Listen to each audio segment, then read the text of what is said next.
Hello everybody, I am Nikhil Verma and today we are going to go through the first module of corporate accounting, which is valuation of goodwill.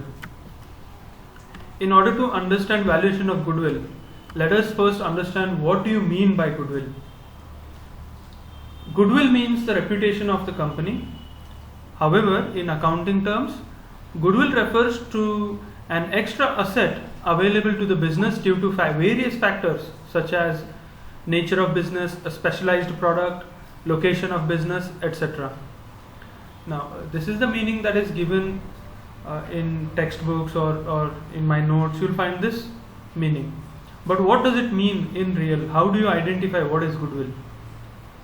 Let us take one or two examples for you guys to understand how goodwill is important and how does it work. Take an example of Samsung, Apple, and compare it with Micromax, or you can even compare it with Redmi, Realme. What do you feel? Which brands have greater goodwill? You will certainly say Apple and Samsung, right? These two brands have a greater reputation in the market. People know that they provide quality products. You can trust the brand more when you compare the likes of Micromax, Carbon, Cellcon, Realme, Redmi, and companies like that. That extra belief that you have on certain brands is nothing but goodwill. And this goodwill brings extra profit to the businesses. If a product is available at a certain price and you have 2-3 brands, let us take example of mobile phones. You have Samsung M01, which is available for 10,000. You have 3-4 options in Redmi. You have, I don't know how many options are there in Micromax. Is there an option or no? I'm not aware about it.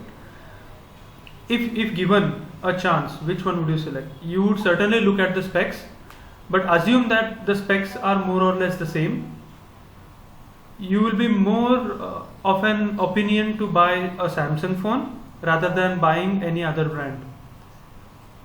That decision is taken, that decision comes because of the reputation that Samsung carries.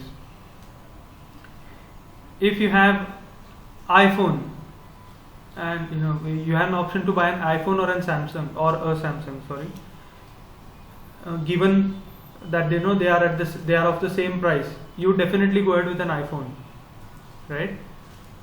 The reason is nothing but goodwill, and this goodwill is bringing more profit to the company because of that name and fame, and that is why it acts as an extra asset to the company.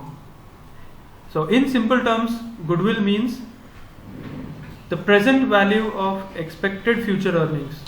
That is, we are going to evaluate the present value of the earnings that we are going to have in the future on the basis of the past efforts and the profits that we have made. Here is the definition. I'll just read it out for you.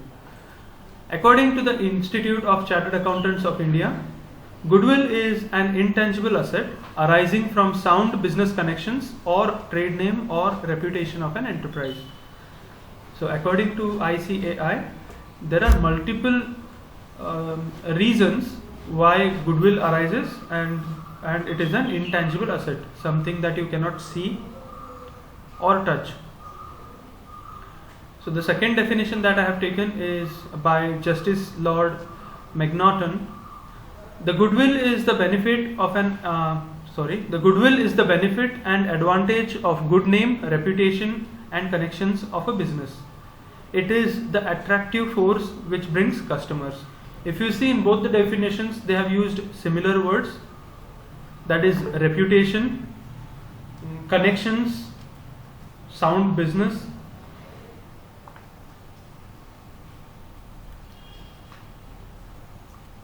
And that goodwill is an intangible asset. Now let us look at characteristics or features. You see, the first and foremost characteristic that is mentioned is that it is an intangible asset. you cannot see goodwill or you cannot touch goodwill. You cannot separate the goodwill from the brand, and that is why it is considered as an intangible asset. The second point is again the same that I just spoke about. Goodwill is an inseparable asset which cannot be sold separately. You cannot just sell the goodwill. Like I told you guys, you cannot separate the goodwill from the brand or the company. So if you cannot separate it from the brand or the company, you will not be able to sell it separately. Goodwill has a value in case of profit-making business, and it has no value in loss-making businesses. That means goodwill does not have a negative amount. So if a business is making losses for in the current scenario, let's assume that a business is making a lot of losses. So this business is more certain to not have any goodwill associated with it. But if it is a profit making business, it is certain that they are going to have goodwill associated with them. Okay? Goodwill always helps the business to earn more than normal profits. I just gave you a couple of examples. You compare the normal profits of any given industry. Let us assume that the normal profits of the industry are 10%. This goodwill that the company has, it is going to help the business earn more than 10%. Why? The reason is that people associate with better brands, and better brands are always bound to have goodwill associated with them.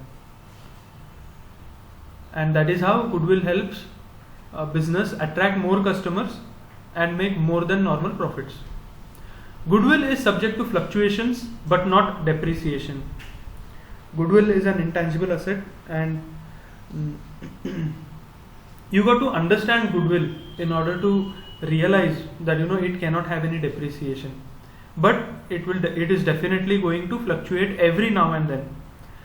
If a brand has a good name today, good name and fame, good fan following in the market, but one wrong thing, one wrong step, one accusation on the brand, and the goodwill starts to falter.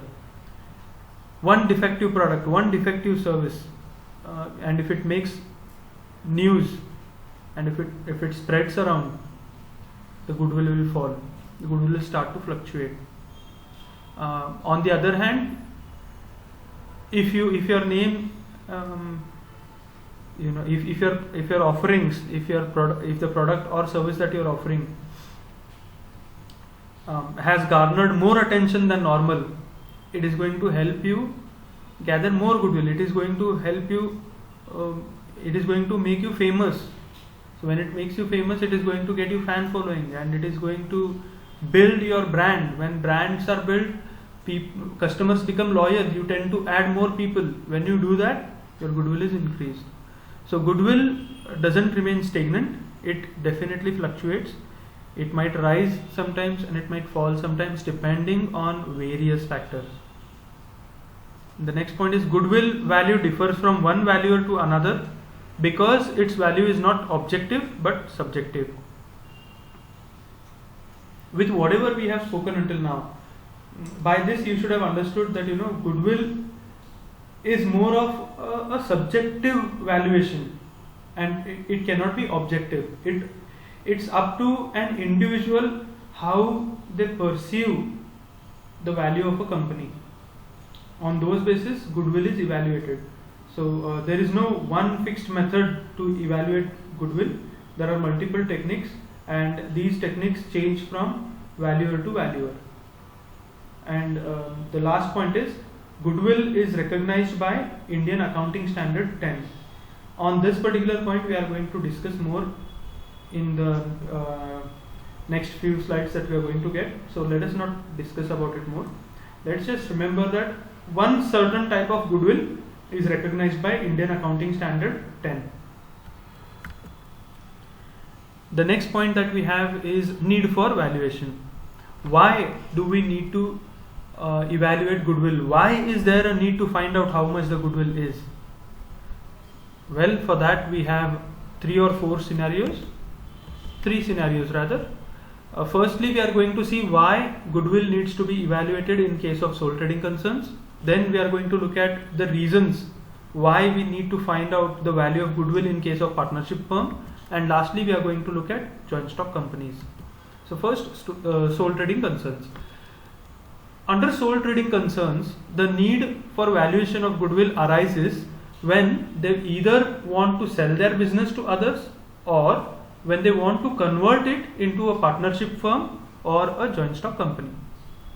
So let's say you have started a business, and now that it has garnered a lot of attention from the customers, you might be thinking to either convert it into a joint stock company so that you can grow your business more, or you're trying to get into a partnership so that you can get more funding, or whatever reasons lying thereof, or it has become so famous that some big company is trying to acquire you.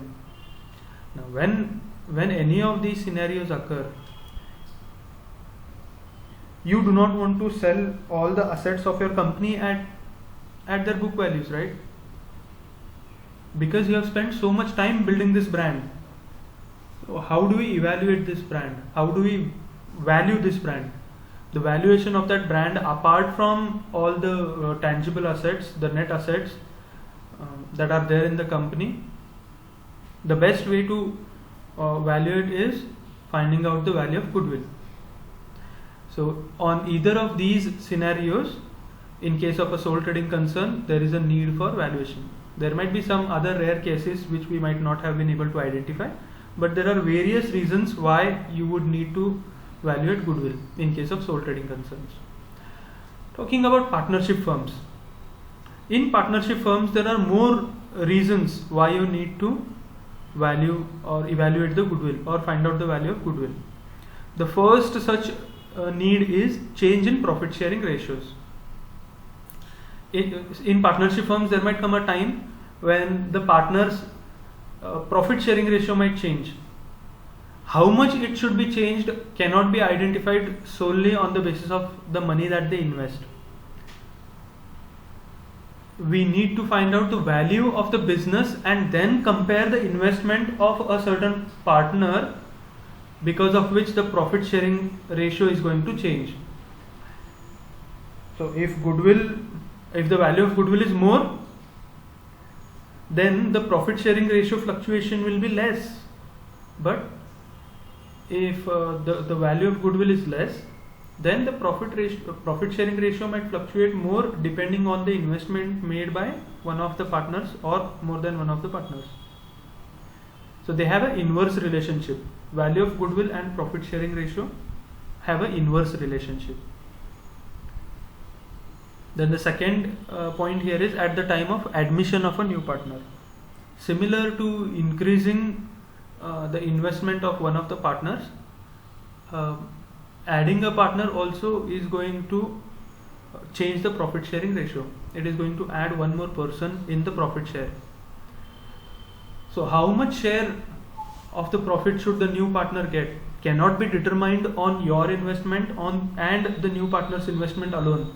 Because when you invested, the scenario was different, and now when the partner is investing, the scenario is different. How is it different?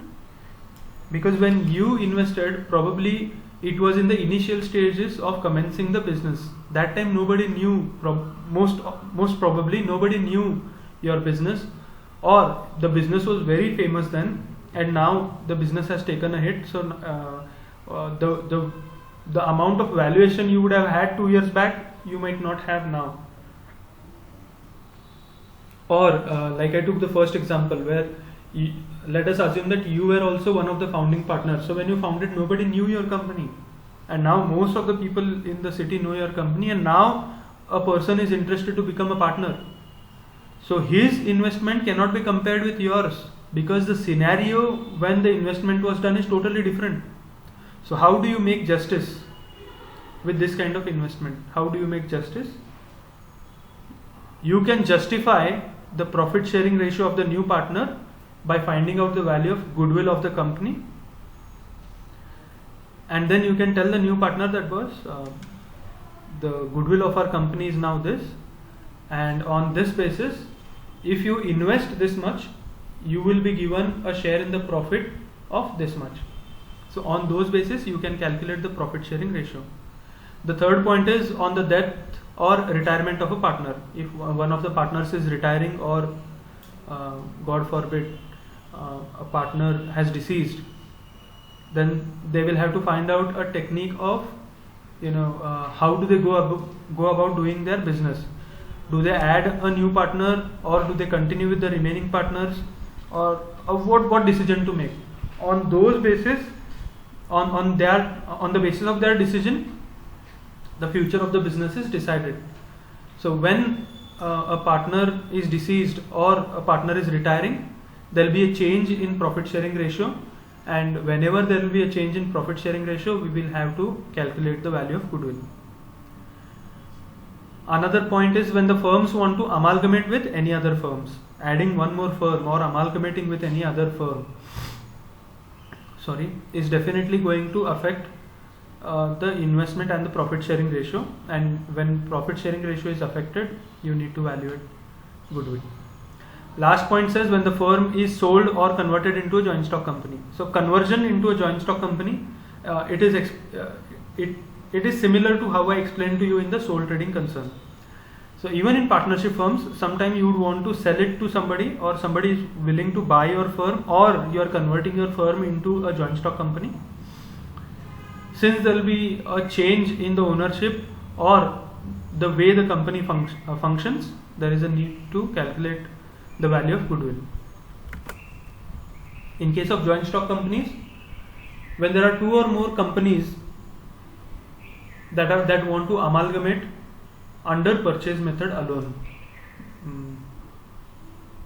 Amalgamation is something that will be covered in the next semester, so you will be able to understand amalgamation more then. There are two methods under amalgamation. One is a merger method and another one is a purchase method. So for now you guys just understand that only under purchase method, when two or more companies are trying to amalgamate their business, there is a need for valuation of goodwill. That means one of the business or some third new set up business is willing to purchase the shares in the company, and or trying to purchase the entire business. When they are trying to purchase your business, there is a need for valuation of goodwill. When a company acquires controlling stake in the affairs of another company, when one company is being acquired or some other company is trying to acquire a controlling stake in a company, there is a need to calculate the value of goodwill of that company that is being acquired, because the acquisition happens at a cost. That is, there is a consideration associated with selling of shares, so that the controlling stake is given to some other company. So when you are selling your shares, you need to find out the value of goodwill. When the business of one company is sold to another company, similar explanation. So I'll just move on. When the business of a company is being taken over by the government, similar, be it government or any other company, treatment will be the same. When a person wants to purchase large block of company's shares with a view to acquire control over the management of the company, similar explanation to controlling stake. So I hope you have understood why there is a need for valuation of goodwill. Let us look at the factors that are affecting the value of goodwill. There are variety of factors which I have already discussed since the start of this lecture. But anyways, let us just go through them fast because these are very self-explanatory. So first one is location of a business enterprise. So the location where the business is being located is one of the very important factors that affect the value of goodwill. If a business is set up in Bangalore, it will have a different value to its goodwill when you compare with the business that is set up in Belagavi or Hubli or Dharwad or Kolhapur for that matter. Nature of business.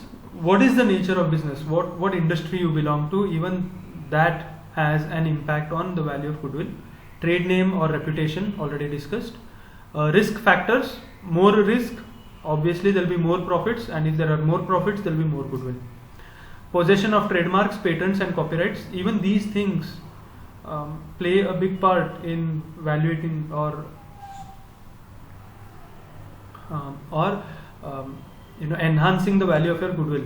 More the trademarks, more the patents, more the copyrights, more the value of business in the industry. People will know this business more because they hold a lot of trademarks, patents and copyrights, and their value will also increase depending on the market conditions, or even decrease for that matter. Next point is good relation with suppliers, industries, etc. So what kind of relation the company maintains with the suppliers, industries, customers, all its stakeholders, that is going to have an impact on the value of goodwill. Skill of management, attractive advertisements, how you advertise. Airtel has been able to build a brand on the basis of how they advertise themselves.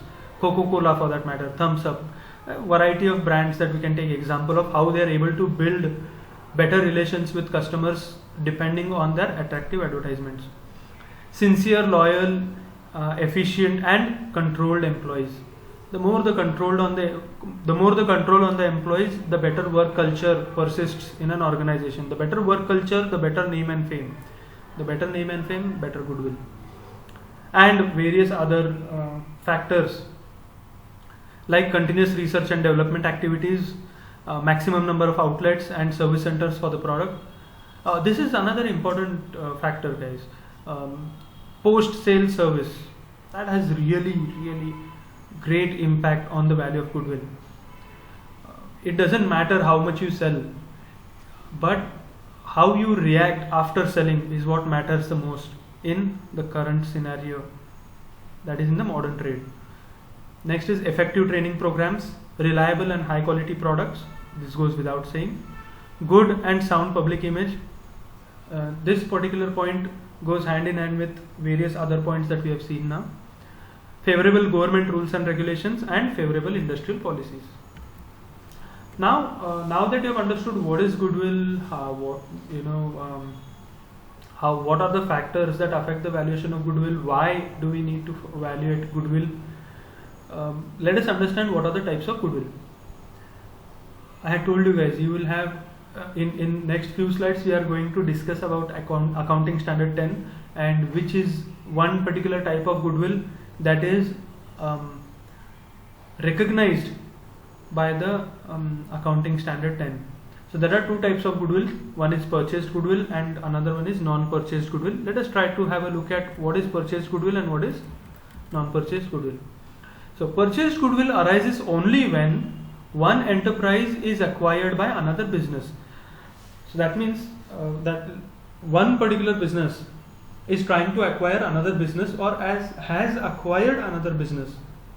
When this acquisition happens, the goodwill of the transferor company, the company that is transferring its business to the purchasing company, the goodwill also is purchased along with it.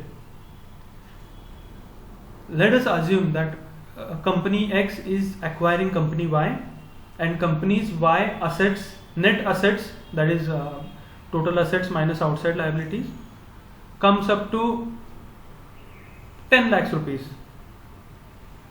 But company X is making a payment of 15 lakh rupees, which means the 5 lakh rupees that is paid extra is because of the goodwill that exists in the market of company Y. That is, company Y has a great name and fame in the market, and because of which company X is ready to pay 5 lakhs rupees over and above the net assets of the company. So it is the difference between purchase consideration. Purchase consideration is the amount paid to acquire a business, and the value of net assets acquired. This is the same thing that I have explained to you. The formula is given at the bottom. See here. Goodwill is equals to purchase price minus net assets. Only purchased goodwill is recognized by the accounting standards 10. I have mentioned it in the features. Let us see them one by one. The features of purchased goodwill are: it arises only on purchase of business. I have already explained to you this. It is the amount of difference between purchase price and value of net assets acquired. Even this has been explained. It is recognized by the accounting profession. I just explained to you that. And it is shown in the balance sheet of the purchasing company. What does this mean? This means that usually goodwill is not supposed to be shown in balance sheets. goodwill can be shown in the balance sheet of the purchasing company only. Only and only that part of goodwill can be shown that is purchased from another company while purchasing their business.